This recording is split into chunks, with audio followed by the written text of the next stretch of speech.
we got to meet. How are you doing? I'm doing great. It's a little weird during this time, but it's working. How are you? Well, I'm actually having some issues getting my employees to stay motivated during this time. We can't be in the office, of course, but we have so much that needs to get done. Everybody wants to go back to work, but I just don't think that that's feasible right now. That is true. I wonder if we can demonstrate to your employees how to think clearly and stay motivated from home. Let's try the PQ chart like how we did last time. Yeah. All right, so we'll start with the pluses. So what are some pluses of working in the office? Well, the employees will be less distracted.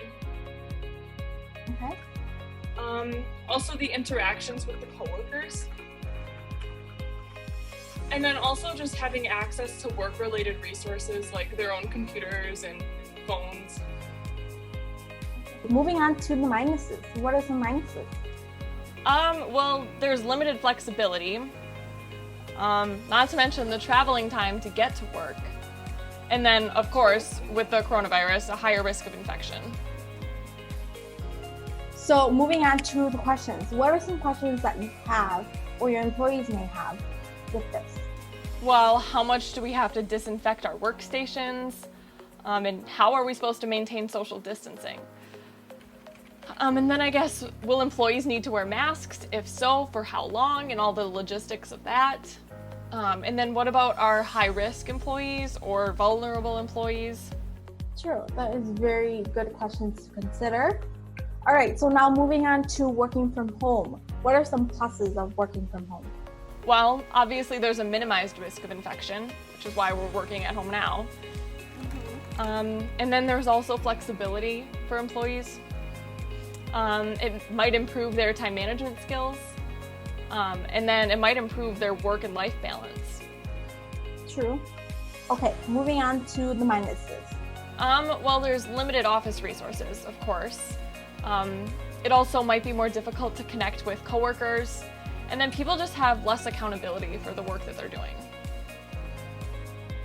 Now, questions. What are some questions that you have? So how is the work measured? And then also, will this work for the long term? And I guess, what are even the protocols? Right, that's true. Okay, so now we have two PMQ charts, one working from the office and then one working from home. You can present this to your employees and see what they think. I think my employees are going to love this list. I'm going to pitch this to them. Hi everyone, I am so glad that we could meet as a staff today. So I've heard from a lot of you that it's been tough working from home and we're itching to get back into the office.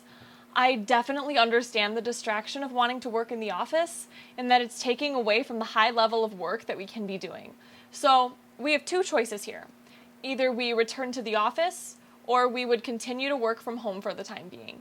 So let's talk about each. We'll talk about the pluses, the minuses, and then the questions, and then collectively we can make a decision.